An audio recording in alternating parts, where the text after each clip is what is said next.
नमस्कार, वंदे मातरम। आज का ये जो शो है, अनेक प्रकार के यहाँ पर विद्वान वक्ता आए हैं और मैं नहीं समझता कि मुझे यहाँ कोई जानता होगा,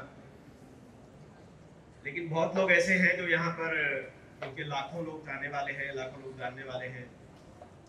बड़ी उनकी दुनिया है, लेकिन बहुत लोग हमें जानते हैं। बड़ी बात यह है कि आप कितनों को जानते हैं। इस चीज को हम लोग एक बात से जोड़ेंगे कि जीवन में कुछ करना है हमें, यदि तो हमें प्रत्यक्ष अनुभूति करनी होगी, यानी ग्राउंड जीरो पे जाकर के उस चीज को सीखना, देखना, जानना, पहचानना। मैं आपको आज एक एग्जांपल दूंगा। आप सब ने स्वामी विवेकानंद का नाम सुना होगा, यस या नो? जब उनकी शिक्षा पूरी हुई थी और उन्होंने अपने गुरु से आज्ञा मांगी कि मैं तपस्या करना चाहता हूं, स्वयं के उत्थान के लिए तपस्या करना चाहता हूं, उनके गुरुजी ने उनको धिक्कारा और कहा, छी नरेंद्र, तुम अपने इतने स्वार्थी हो गए कि तुम अपने लिए जीना चाहते हो। तब नरेंद्र को ध्यान आया, अभी तो मेरे जीवन की यात्रा प्रारंभ हुई है। इस नरेंद्र नाथ दत्त को विवेकानंद का नाम भी मिलना शेष है और उसके लिए मुझे समाज को जानना, पहचानना होगा। तब जाके उस युवा नरेंद्र दत्त ने अपनी अनवरत यात्रा प्रारंभ की। देश के कोने कोने में गए, राजा महाराजाओं से मिले, लोगों से मिले, समाज को जाके प्रत्यक्ष देखा। लगभग 3 वर्षों तक लगातार जाने के बाद अंत में कन्याकुमारी जाकर के उस शिला स्मारक पे बैठ करके 48 घंटों तक उस पूरे 3 वर्षों के यात्रा का चिंतन मनन किया और योजना बनाई। ऐसी एक अनुभूति हुई थी महात्मा गांधी जी को। आप में से जितनों ने भी महात्मा गांधी को लौटते हुए देखा था, जब दक्षिण अफ्रीका से लौटे थे तब वो 3 पीस सूट में थे, टाई लगाते थे, हैट लगाते थे, कोट पहनते थे, पैंट पहनते थे। वो भी अपने गुरु के पास गए, गुरु गोखले जी के पास। उनको कहा, मुझे समाज का काम करना है, देश का काम करना है। उनके गुरु ने भी कहा, जाके समाज को देखो। और हम सब जानते हैं कि उन्होंने जब गए, पूरे भारत का भ्रमण किया। जाते समय उनके शरीर के ऊपर 3 पीस सूट था, लेकिन आते समय केवल आधी धोती थी, क्योंकि उन्होंने अपने जीवन के अंदर समाज को समरस किया और उस वर्तमान समाज के साथ एकाकार हुए। जो समाज की स्थिति थी, उस स्थिति में रह करके मैं समाज का काम कर सकता हूं, ये देखने के लिए प्रत्यक्ष अनुभूति बहुत जरूरी है। मित्रों, आज मैं बात करूंगा हमारे देश के संविधान में जो 51 आर्टिकल 51 क में नागरिक कर्तव्य दिए हुए। आज हम जो स्वतंत्रता का अनुभव करते हैं, हर चीज में फ्रीडम का अनुभव करते हैं, एक स्वतंत्र भारत में रह रहे हैं। उस स्वतंत्र भारत को देने का काम हमारे महापुरुषों ने किया, क्रांतिकारियों ने किया, स्वतंत्रता सेनानियों ने किया। और जिस नियमों के आवरण में हम लोग अपने आप को अनुशासित पाते हैं, जिसको कभी सनातन ने धर्म कहा,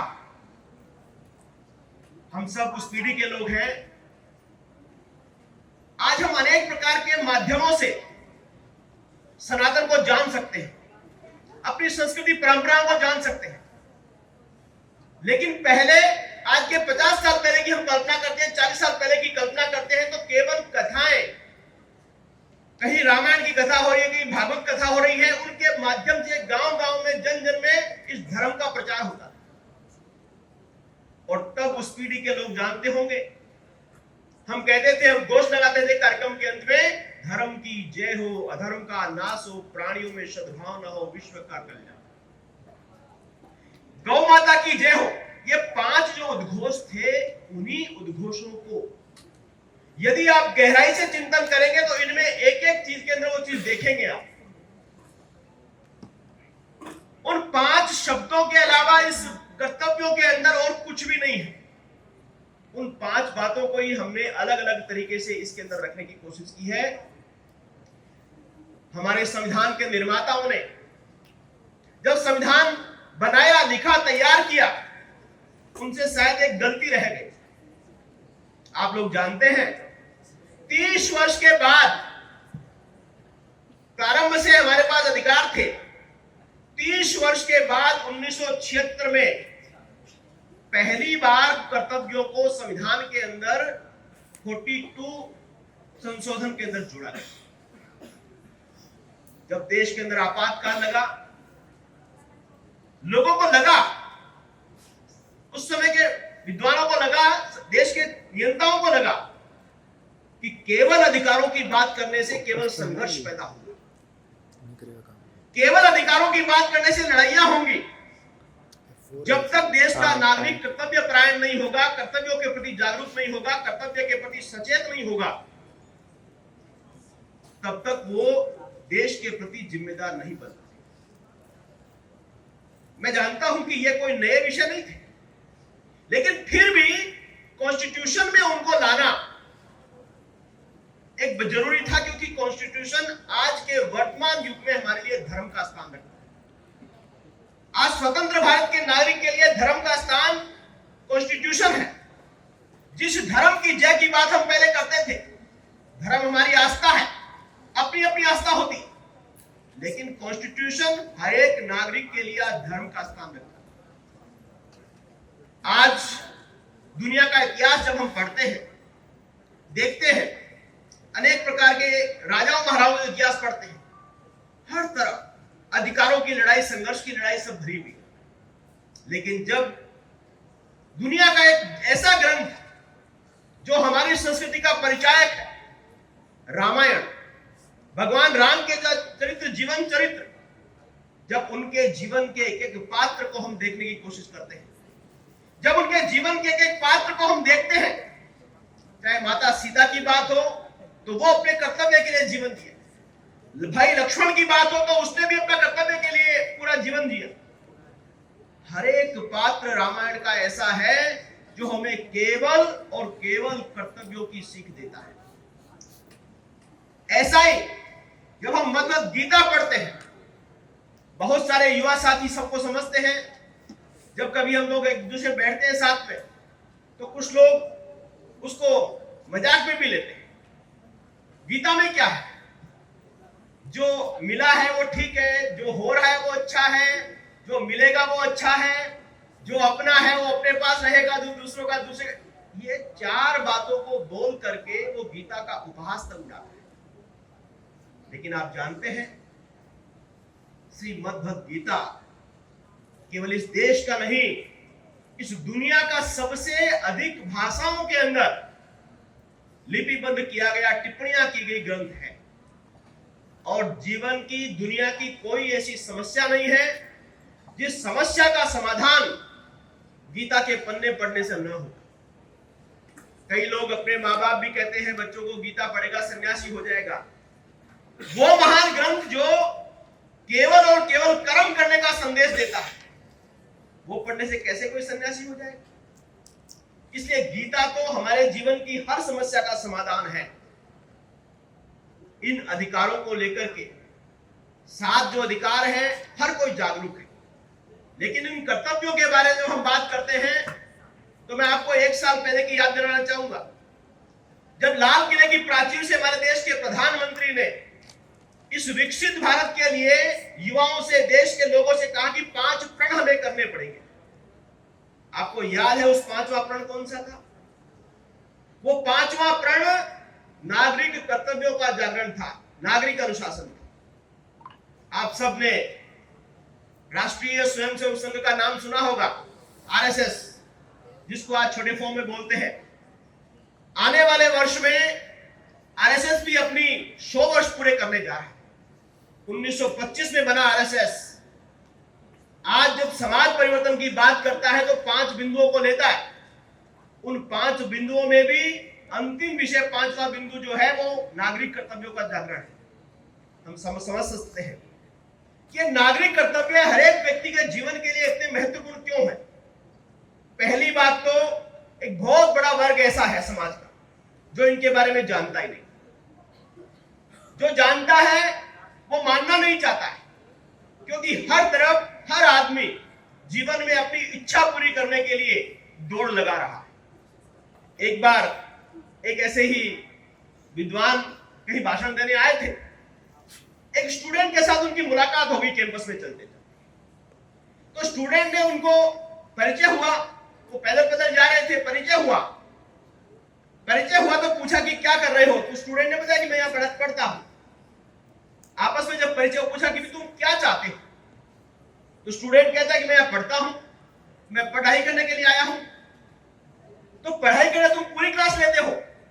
तो स्टूडेंट बोलता है कि मैं बहुत सारी क्लास छोड़ देता हूं। तो फिर पूछते हैं स्वामी जी कि फिर तुम क्यों आए हो कैंपस में? तो कहता है डिग्री लेने आया। तो डिग्री क्यों चाहिए? कि मुझे नौकरी चाहिए। अब तुम कह रहे हो मुझे नौकरी चाहिए, यदि नौकरी मैं तुम्हें दे दूं तो तुम काम करोगे? तो नौकरी के बाद मुझे पैसा चाहिए, पैसे का पैसा दे दूं तो तुम क्या करोगे? तो पैसे के बाद में मुझे कार चाहिए, मुझे घर चाहिए, मुझे ये चाहिए, मुझे वो चाहिए। तुम्हारी आखिर इच्छा क्या है? हर एक इंसान अपने जीवन में जो भी कर्म करता है, जो भी हाथ पांव मारता है, आपने कभी सोचा है उसके जीवन का अंतिम लक्ष्य क्या होता है? हर किसी काम के पीछे सुख की कामना होती है, आनंद की कामना होती है। ये जो भी कुछ चीज हम पाना चाहते हैं, उसके लास्ट में अंत में कोई चीज चाहिए होती है, हमें आनंद चाहिए। और उस आनंद की प्राप्ति जो है वो हमेशा, आप कितने भी साहित्य पढ़ लेना, कितने महापुरुषों को पढ़ लेना, उस आनंद की प्राप्ति पाने में नहीं, त्याग करने में है। और इसीलिए मैं कहना चाहता हूं, आज इस देश में बहुत लोगों ने पैसा कमाया, दुनिया में बहुत लोगों ने संपत्ति कमाई, नाम कमाया, लेकिन एक आम आदमी का सिर किसी के सामने झुकता है तो वो किसी साधु संत भगवाधारी के सामने झुकता है, त्यागी पुरुष के सामने झुकता है, भगवा वस्त्रधारी के सामने झुकता है। आपने कितनी भी संपत्तियां इकट्ठी कर ली, कितने भी आपने महल बना लिए, लेकिन उसकी याददाश्त जो है वो बहुत थोड़े वर्षों तक होती है। आज हम यहां बैठ करके स्वामी विवेकानंद को याद करते हैं तो किस लिए? सुभाष चंद्र बोस को याद करते हैं तो किस लिए? महात्मा गांधी को याद करते हैं तो किस लिए? क्या उन्होंने कभी संपत्ति जोड़ी थी? क्या उन्होंने कभी अपने लिए जिया था? वो कहते हैं ना, जीना तो है उसी का जिसने ये राज जाना। कितने लोगों ने सुना है? एक पुरानी गजल है कव्वाली, जीना तो है उसी का जिसने ये राज जाना, है काम आदमी का औरों के काम। लेकिन जीवन का लक्ष्य प्राप्त करना है, और ये जो कर्तव्य है, ये जब एक एक करके हम देखते हैं, ये संविधान और कुछ नहीं, हमारा धर्म है। दूसरी लाइन में जिनको हम राष्ट्र के जो है आंदोलन जो प्रेरित करने का आदर्शों की बात करते हैं, वो हमारे महापुरुष है देश के। जब हम उसके आगे की बात करते हैं, अखंडता की बात करते हैं, देश की रक्षा के लिए तैयार रहने की बात करते हैं, समरसता और समान प्रभुता की बात करते हैं, हर एक शब्द के अंदर हमारी गौरवशाली संस्कृति के संरक्षण की बात होती है, पर्यावरण के रक्षण की बात होती है। हर कुछ चीज इस संविधान का कर्तव्य आपको बार बार कहता है, देश हमें देता है सब कुछ, हम भी तो कुछ देना सीखें। यदि हम नहीं देंगे, देने का मन नहीं बनाएंगे, केवल पाने की लड़ाई लड़ते रहेंगे, तो मुझे लगता है कि हम हमेशा संघर्षों में उलझे रहेंगे, अपने जीवन के लक्ष्य को प्राप्त नहीं कर पाएंगे। कर्तव्य केवल अपने प्रति, दूसरों के प्रति, समाज के प्रति, देश के प्रति, हर प्रकार का कर्तव्य आदमी का होता है। क्या एक इंसान का, एक आदमी की जिम्मेदारी नहीं है कि वो स्वस्थ रहे, जागरूक रहे और दूसरों के लिए मददगार रहे। आज यदि एक नागरिक स्वस्थ होता है तो देश की जीडीपी पे कितना प्रभाव पड़ता है, कितना एक अंदर आता है। स्वास्थ्य सेवाओं केंद्र में कितना कम पैसा खर्च करना पड़ेगा। हम अपने आप के प्रति जागरूक हों, अपने परिवार के प्रति जागरूक हों। आज जिन 5 बातों को लेकर के समाज परिवर्तन की बात की जा रही है, चाहे वो पर्यावरण हो, स्वदेशी हो, चाहे वो सामाजिक समरसता हो, चाहे वो परिवार प्रबोधन हो, कुटुंब प्रबोधन हो और नागरिक कर्तव्यों का जागरण हो, इन 5 सूत्रों के आधार पर निश्चित रूप से आने वाले समय में हम सब लोग मिलकर के और इस समाज को, एक इस देश को विकसित भारत बनाने के अंदर हम सब लोग योगदान देंगे। आज के इस सेशन के अंदर मैंने अपने कुछ विचार आपके सामने रखे। मुझे लगता है कि आपको कुछ नया विषय सुनने को जरूर मिला होगा। आप में से किसी को भी ये चार्ट चाहिए, कैलेंडर चाहिए तो बाहर आपको उपलब्ध होगा, आप में से कोई ले सकते हैं। धन्यवाद।